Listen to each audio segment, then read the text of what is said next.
At KPMG's Canary Wharf offices in London, staff are working with clients, customers and regulators to restore public faith in the financial sector, and banks in particular. If anybody talks about banks or bankers right now, all they can think about is mis-selling, rogue traders, excessive bonuses. In fact, we're seeing the worst of capitalism. What we've seen over the last 5 years is a change in behaviour. There's a much stronger willingness to accept responsibility, and over the last 12 months in particular, we've seen a lot more apologies for past problems and mistakes. And what's important here is that banks do what they say, that it's real, that it's sincere, and that ultimately it'll be tested by customers over a period of time. So out on the streets, what would it take for customers to be happier with the banks? Answers range from the big to the small.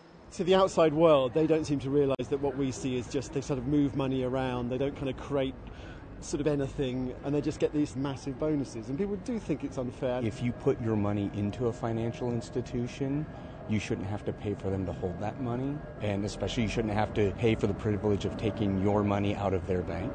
I think the banks are still doing like a very great job for the society, but there is a lack of communication between what the people expect from the banks and what the banks are doing, so there is a miscommunication. That miscommunication is now being addressed. First up, the importance of the financial services sector. The reality is it employs over 1 million people in the United Kingdom. That last year alone, during a bad year, it contributed over 50 billion in taxes. Now that's over half the NHS budget or the entire education budget. So there are a lot of good things about the financial services sector, and it's one of the strengths of the UK economy. The problem is in the regulation. If they were kind of controlled a little bit more, that's the thing, that's the key.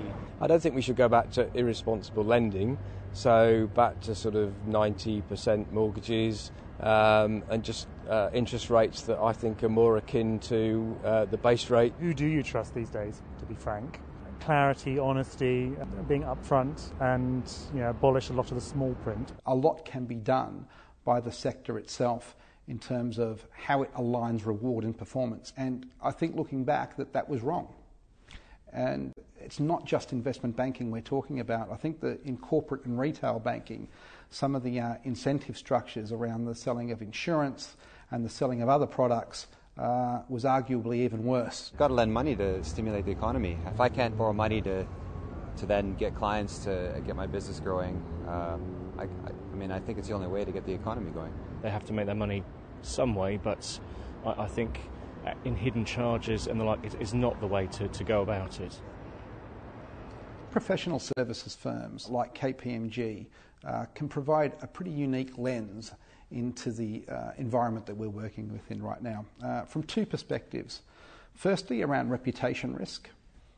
It's something that's very germane to us and our brand. Our brand is more important than our profits. And secondly, we've also got the perspective to zoom back and take a bird's eye view of what's going on below and provide independent and objective advice, be able to connect the dots and provide insights into making the system safer going forward.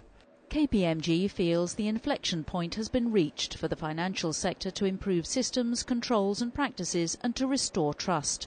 The challenge is broader than banks though, involving individuals, institutions, regulators and government.